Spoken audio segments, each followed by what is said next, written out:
Welcome back to the Deep Dive. This is where we cut through all the media noise Yeah. and really try to give you a solid understanding of, well, the people actually building modern pop culture. That's right. And today we're diving into someone whose impact is, well, it's huge.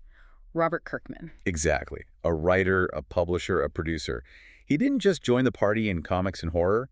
He basically rewrote the rulebook for creator ownership. Yeah, if you've watched, those big prestige horror shows on TV, or maybe that really smart, kind of brutal superhero cartoon, you felt his work. We're looking at the engine behind franchises that have, frankly, defined the last 20 years or so. And what's really fascinating about Kirkman, I think, isn't just the writing, which is great, obviously. It's his strategic mind, how he built this whole empire, Skybound, dedicated to keeping control of his own ideas. Okay, so let's unpack that. Our mission for you today is basically to follow Kirkman's journey. Right from the start, like self-publishing this wild parody comic, Got a poke. navigating the whole Image comic scene, which was, super competitive, Oh, yeah. and then finally setting up Skybound Entertainment, which is now this massive multimedia company. It's quite the story. It really is the modern creator-owned success story, Built on talent, sure, but also on some incredibly sharp business moves. So, quick facts for everyone listening. Robert Kirkman, born November 30 in 1978, Lexington, Kentucky. Right. And today, yeah, he's known as a writer, producer. But his other hat is just as important. He's one of the 5 partners at Image Comics. And not just a partner, he's the COO. Right. Chief Operating Officer. Exactly. That COO role is key. It says a lot.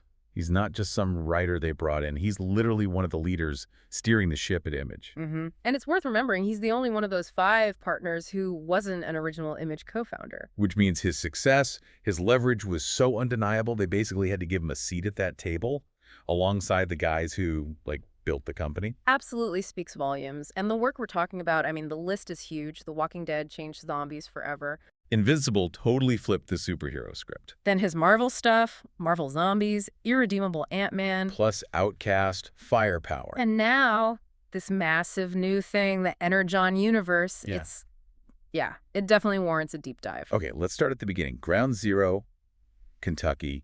Kirkman grew up in Cynthiana. Right. And you can really see how his early interests, the stuff he was into as a kid, just laid the tracks for everything later. Lots of pulp, lots of horror. He was a big horror movie fan, right? Oh, yeah. Documented, loved the classics, the really visceral stuff. He specifically mentioned George Romero's Night of the Living Dead series, obviously, but also, European gore fests, like Fulci's Zombie 2. You can definitely see that influence in The Walking Dead. The grit, the atmosphere. Totally. And it wasn't just movies. He was also into the newer horror wave, like video games. He cited Resident Evil, the whole survival horror vibe. So he was soaking it all up across different formats right from the start.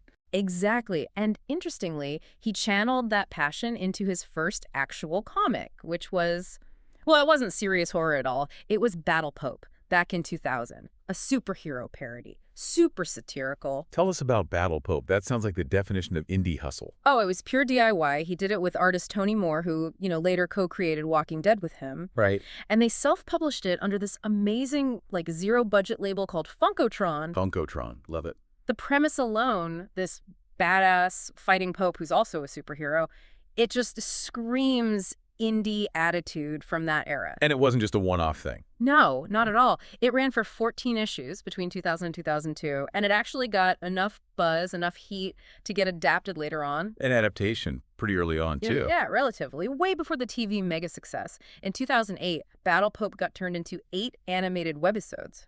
For Spike TV's website, believe it or not. So even back then, right at the start, he was already thinking about moving his creations into other media. Seems like it. That instinct was there early.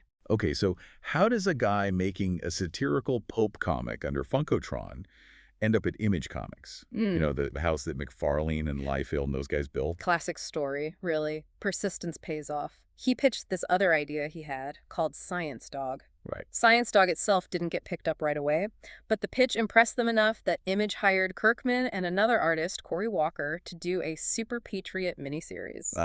The foot in the door. Exactly. That was the key. After that, he launched his first official Image series, Tech Jacket, in 2002. E.J. Sue on art. It ran 6 issues, plus a one-shot called Cloudfall. Seems like a pattern. Using one gig delivers the next. But Tech Jacket, Super Patriot, those were solid, but not the game changers. That came later. Yeah, 2003. That's the year everything really shifted. 2003. You could basically draw a line in the sand for Kirkman's career right there. Absolutely, because this is the year he launched the two big ones, the properties that would become the absolute pillars of Skybound. Yeah. Invincible and The Walking Dead. Let's take Invincible first. Launched with Cory Walker, who he'd worked with on Super Patriot, this was part of Image trying to kind of refresh their superhero lineup. That was the idea, and the concept was immediately sticky. Mark Grayson, teenager, his dad is Omni-Man, basically Superman. Right. And Mark finally gets his own powers and becomes invincible. It starts off looking like a bright, fun superhero thing, a deconstruction maybe. But it's dark. Yes. Oh, yeah. It became famous for its, like, deep, emotional stuff and often really shocking violence. It was pitched as this coming-of-age story with capes, but it went places most superhero comics just wouldn't. But even with a killer concept, keeping a monthly book going is tough. And we see a business decision here pretty early on. We too, that monthly grind in comics, it's brutal. You absolutely have to hit those deadlines month after month to keep readers hooked. And Walker couldn't quite keep that pace. Apparently not. Cory Walker's art was brilliant, perfect for the launch, but keeping up that monthly speed was a challenge. Kirkman needed consistency for the long haul. So enter Ryan Ottley. Exactly, a really critical creative shift.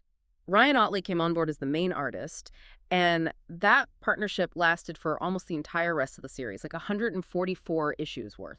That decision, it really highlights how sometimes you have to prioritize the project's stability, the business side, even over maybe a personal artistic preference if you want to build something long-term. It's a tough call, but yeah, the longevity of the IP was key. Okay, but the real story of strategic genius, maybe, comes with the other pillar launch that year. Yeah. The Walking Dead, co-created with Tony Moore. Ran for, what, 193 issues? Just insane. And became this massive cultural juggernaut. The origin story here is kind of legendary in comic circles, and it says so much about Kirkman knowing how publishing actually works. He pitched it to Image, and they weren't keen. They hesitated big time. They felt, the market had enough horror, and they really, really didn't want, quote, just another zombie story. Okay, so how did he get it past him? This is the famous bit, right? This is the famous bit. He basically deployed, well, you could call it the most audacious fib in modern comics history. He lied. He totally lied. He made up this completely fake, high-concept twist just to give the Image execs something shiny and different. What did he tell them? He claimed the zombies were just like Act 1. And the real story, the big secret, was that it was all part of an elaborate alien plot. Like a sci-fi invasion thing hiding under the zombie story. No way. Yes way.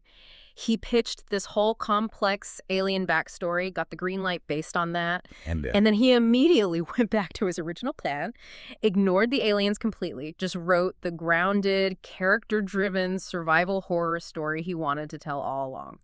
Wow. That's more than just a white lie. That's like strategic maneuvering. Totally. He saw what the publisher needed, a hook, something marketable, and he gave it to them, knowing the actual quality of the story would carry it once it was out there. He played the game to get his creator-owned book published the way he wanted. Exactly. It's like the foundational myth of Skybound, almost. Success needs smart creative and smart business strategy. He was a pragmatist. And like Invincible, Walking Dead also had an artist change early on. Charlie Adler came in. Yeah, Charlie Adler took over with issue #7.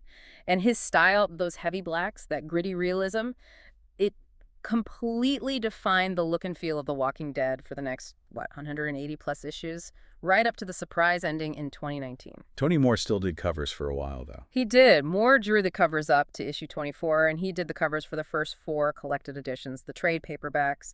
But yeah, Adler was the engine room artist, visually delivering that relentless bleakness month after month. Beyond those two giants, he was still building other stuff at Image, too. Like The Astounding Wolfman with Jason Howard. Right. And look how they launched that one free comic book day, 2007. Smart. Use a big industry event to get maximum eyeballs on a new creator-owned book. Exactly. Leveraging the system. Again, thinking like a publisher, not just a writer.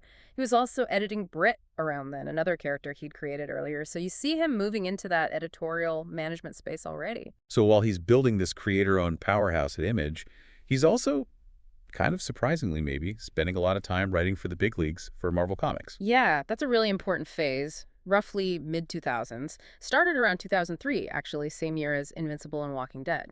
What did that give him, working for Marvel? 2 crucial things, I think. 1, steady paycheck. Let's be honest, freelance work funds the creator-owned risks, especially early on. Right. And two, invaluable experience working with massive, iconic legacy IP, learning how that machine works from the inside. And he got the full Marvel experience right away, including getting a project canceled. Haha. Yeah, pretty much. He was supposed to revive this obscure 90s character, Sleepwalker. Oh, I remember Sleepwalker, sort of. Well, Marvel shelved it before it came out. Yeah. But the work wasn't totally lost. The first issue stuff eventually showed up in this anthology called Epic Anthology #1 in 2004. Anthologies are often where bits of canceled projects end up. But he didn't stay on obscure characters for long. He moved up to the A-list pretty fast. Oh, definitely. He landed some major gigs, did a solid 2-year run on Ultimate X-Men. That's a big team book, lots of moving parts. Mm-hmm. He wrote the Captain America issues that tied into Avengers Disassembled, which was a huge company-wide crossover event that shows a lot of editorial trust. Yeah, that's big, sure. He wrote the entire run of Marvel Team Up Volume 3. And maybe the most Kirkman-esque thing he did there was the Irredeemable Ant-Man miniseries. Right. That had his kind of dark humor, slightly off-kilter vibe. Exactly, injecting his voice into a known Marvel character. And of course, he brought his signature genre zombies to the Marvel universe. And it was huge. Marvel zombies, yeah, that came directly from his known obsession. It was basically letting Kirkman loose with his specific brand of visceral, relentless horror, but using Spider-Man and Captain America. The concept alone, Marvel heroes as zombies, was just brilliant. And it was a massive hit. It proved his genre instincts worked anywhere, even inside the walls of established corporate IP. So he's doing really well at Marvel, high-profile writer. But his heart and his business sense were pulling him back to Image. End of July 2008, his Marvel freelancing stops. Why? Because Image made him a partner. Wow, that's the mo. That's the pivot. It signaled like a 100% commitment to the creator-owned path, becoming one of only 5 partners and taking on the role of COO, Chief Operating Officer. Right, the business side again. Yeah, he wasn't just writing at Image anymore. He was helping run Image. As COO, he's managing the actual business operations of the publisher, directly influencing how other creators get their deals, how they maintain ownership. That's huge. That's incredible leverage.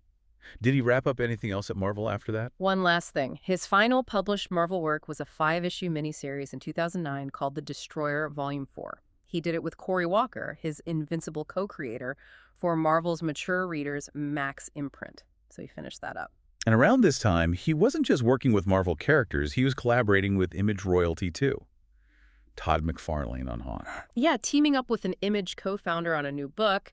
And he even took over the Top Cow Comics pilot season for 2009-2010, working with Mark Silvestri, another Image founder. What was pilot season for people who don't know? Oh, it was a cool concept. Basically, creators would launch a bunch of one-shot pilot issues for new series ideas. Okay. And then the readers would actually vote on where ones they liked best, and the winners would get turned into ongoing series. So market testing built right in, audience feedback. Exactly. Kind of ahead of its time, in a way. Yeah. Shows Kirkman was already thinking about engaging the audience directly, and now, as COO at Image, he's still shaping that whole environment, making sure the company stays focused on creator control. Okay, so that move, going from writer to partner and COO at Image, that really sets the stage for the next massive evolution, founding Skybound Entertainment. This is where it all comes together, where adaptation isn't just hoping some studio options your book, it's about managing it yourself. Skybound Entertainment, co-founded in 2010, what was the goal here? It was specifically built to be more than just a comic publisher. It was conceived as an entertainment company, dedicated to taking Kirkman's ideas, his IP, and developing them across all platforms: comics, TV, movies, games, digital, you name it. The keyword there seems to be control. Absolutely. That's the genius of Skybound. It doesn't just make the comics, it centrally manages the licensing for all the big franchises, making sure that The Walking Dead, Invincible, all that stuff keeps its integrity no matter the medium. That central hub is the big difference, isn't it, compared to just selling rights off? Huge difference. And they doubled down on that in 2018 by creating Skybound Games, a whole division just for making video games based on their IP. He clearly understood early on that in today's world, the comic book is often just the starting point. The real money, the real power, is in managing how that story flows into everything else. Precisely. And the prime example, the absolute poster child for the Skybound strategy, has to be the Walking Dead TV universe. He started producing the AMC show back in 2010, pilot directed by Frank Darabont, famously. And this is where that insistence on control really paid off. You know how sometimes comic creators get like a token consultant credit and that's it? Yeah, happens all the time. Not Kirkman. He was deeply involved. He got writing or co-writing credits on 7 episodes of the main show. Including some really key ones. Oh, yeah. Like the season 2 finale, Beside the Dying Fire, which he co-wrote with Glenn Mazzara. Huge episode. Plus fan favorites like Vatos, After, Strangers. His actual presence in the writer's room helped ensure the show kept that dark, character-first tone from the comics. And that success wasn't just contained to one show. It blew up immediately. Allowed for instant expansion. He co-created and executive produced the spin-off, Fear the Walking Dead. And again, stayed involved. Hands-on. Co-wrote the pilot and the season 1 finale, The Good Man, with Dave Erickson, the showrunner. It just showed he could manage this growing multi-show franchise that's usually like high-level studio executive territory. He used a similar playbook for his exorcism comic, Outcast, right? With Paul Azaceta on art. Yeah, and the timeline for Outcast is really interesting. Cinemax actually bought the TV pilot rights in 2013. That was a full year before the comic book even launched in June 2014. Wow. So they bought it based on the concept and Kirkman's name alone? Pretty much. It shows how much clout the Kirkman brand had by then. The industry had that much confidence. And again, he wasn't just handing it over. He wrote or co-wrote 2 episodes of the TV show himself, keeping that creative thread connected. Okay, let's swing back to Invincible, because its road to the screen is like a whole saga in itself, a masterclass in holding onto your IP. It really is. Multiple attempts over more than a decade before the animated show finally hit big on Amazon Prime Video. Tell us about the first attempt, way back. It goes all the way back to 2005. Paramount Pictures bought the film rights. They even hired Kirkman himself to write the screenplay. Okay, sounds promising. But here's the crucial part. The studio didn't really move forward with it. It sat in development hell for years. And because of how the deal was structured, the rights eventually reverted. They went back entirely to Kirkman. That's not typical, is it? Usually studios lock that stuff down. Often they do. But this was a key contractual point. It protected him. He didn't lose his baby just because the studio got cold feet or changed priorities. He got Invincible back, ready to find a better home. Smart. So what happened next? Well, much later, in 2017, a live-action film project got announced, this time with Universal Pictures. And get this, Seth Rogen and Evan Goldberg attached to write, direct, and produce, with Kirkman also producing, naturally. Okay, Rogen and Goldberg, that's big. Is that still happening? Apparently, yes. What's wild is that Kirkman confirmed in 2021 that this live-action movie is still a separate thing moving forward alongside the animated series. So potentially 2 huge adaptations of Invincible running at the same time. That seems to be the plan, which just speaks to the power of the IP. And that brings us to the animated series. Amazon Prime Video, announced 2018. Yeah, with Simon Raciapa as showrunner. And this one just exploded. Huge critical hit, huge fan favorite. Got renewed for seasons 2 and 3 almost immediately in 2021. And Kirkman's involvement level? Deep.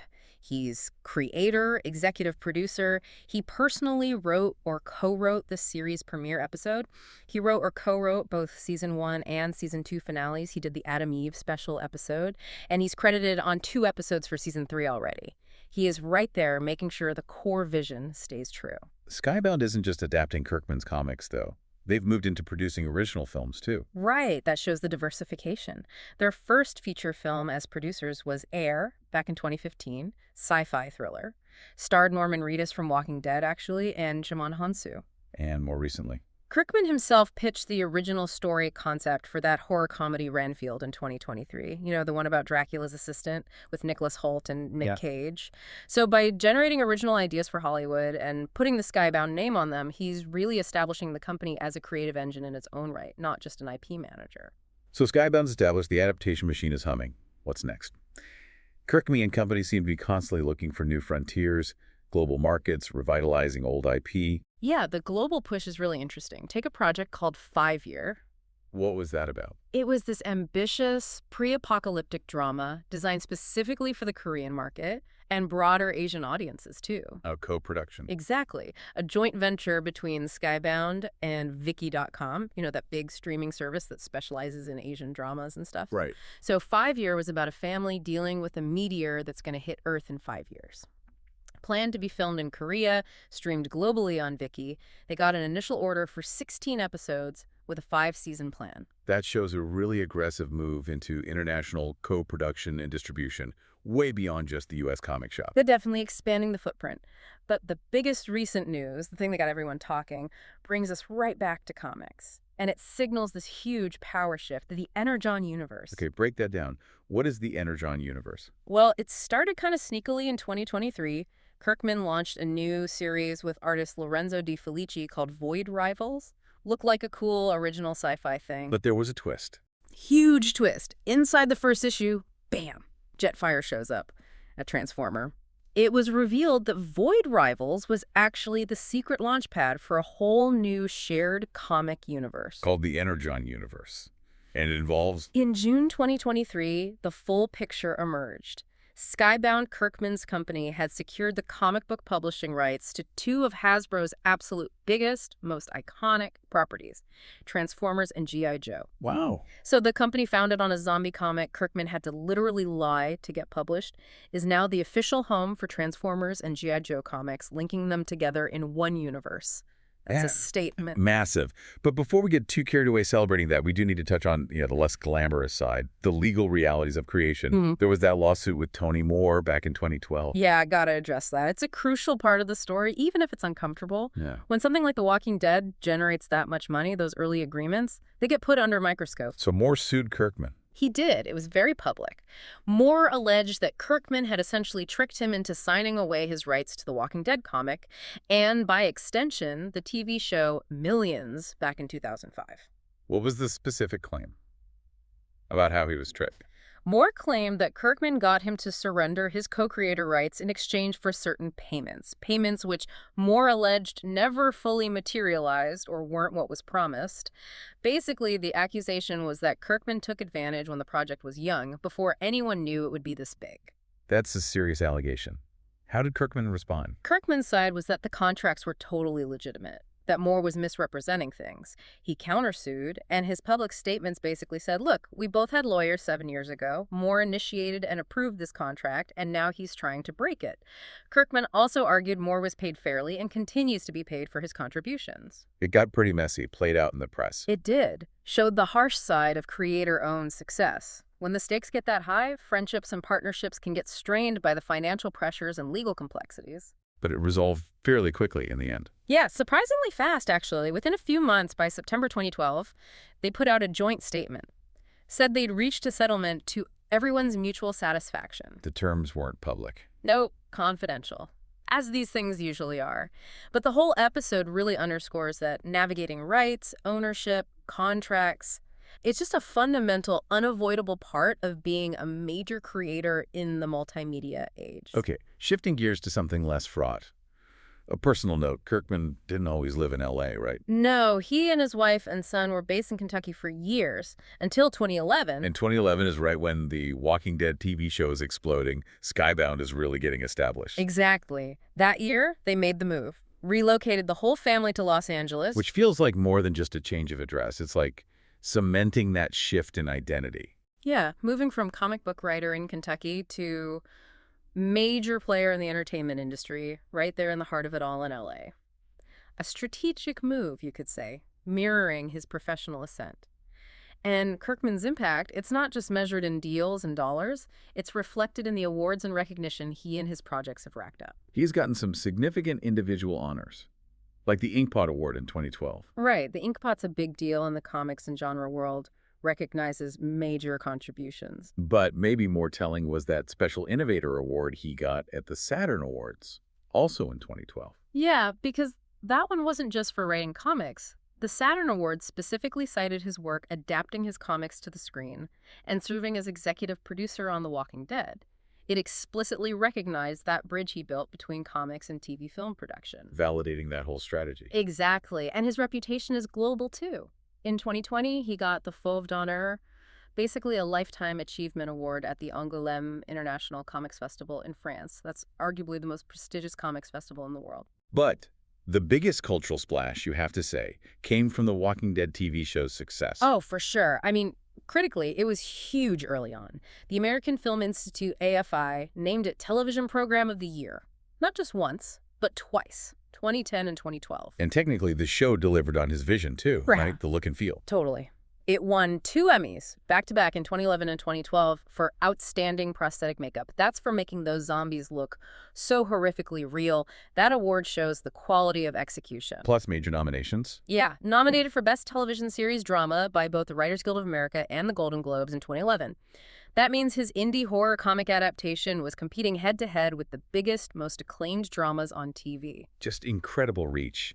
And to wrap up his bibliography, it's important to stress he didn't just rely on Walking Dead and Invincible. He kept creating other long-running series. Absolutely. He's a workhorse. It's not just about landing 2 home runs. He consistently built other properties for Skybound's future. Outcast ran for a healthy 48 issues. Oblivion Song. 36 issues. His martial arts series with Chris Samnee, Firepower, just wrapped up its planned run after 30 issues. So he's constantly developing new IP, keeping that pipeline full. It shows he didn't just get lucky with 1 or 2 hits and coast. Not at all. It's a long-term strategy of creation and cultivation, always building the next thing, ready for adaptation. Okay, so let's try and synthesize all this. We followed Robert Kirkman's whole journey. What's the big takeaway here? For you listening, what does his story tell us about building creative success today? I think the takeaway is it's actually pretty straightforward, but incredibly hard to pull off. Kirkman's career is basically the modern blueprint for how a creator can achieve total creative and financial control in today's media world. Going from that self-published satire, Battle Pope. Right, to being a partner and COO at Image and running this sprawling global company, Skybound, that manages his empire. He proved beyond any doubt that original creator-owned ideas can have massive, enduring cultural impact. They can compete directly with the biggest corporate-owned characters out there. He didn't just write a great comic. He built the whole system around it to protect it, to control it, to make sure the rewards flowed back to the source. That's the crux of it. For you listening, the lesson is maybe that creative leverage. It often boils down to the fine print in the contract and the absolute commitment to owning your work. That Invincible Rights reversion story is key there. Exactly. Learning that lesson, that you need safeguards against studio inertia or control, that's what fueled the creation of Skybound. That control is the difference between having a hit comic and having a self-sustaining multi-billion-dollar media franchise that you steer. Which brings us perfectly to our final provocative thought for you to mull over. Something that connects his early struggles right up to his current status. Think about that Energon Universe deal. Yeah, really chew on this trajectory. The guy who had to literally make up an alien invasion story just to get his zombie comic published is now the head of the company that Hasbro, a giant corporation, has entrusted with the comic book futures of Transformers and G.I. Joe. These aren't just comics. They're massive, global, multi-generational brands. So the question is, does this represent the ultimate win for the creator-owned model? Is it proof that the independent spirit, the success validated by Walking Dead and Invincible, is now seen as the best, maybe even the safest, place to handle these huge legacy properties? Does it suggest that the real innovation, the smartest strategic thinking in comics today, has actually shifted, moved away from the traditional corporate giants and landed firmly with the creators, like Kirkman, who fought for and maintained control from the very start? It really feels like a monumental shift in the landscape. Something to think about next time you're looking at the credits page of a comic. Definitely. A huge thank you for joining us for this deep dive into the rise and reign of Robert Kirkman.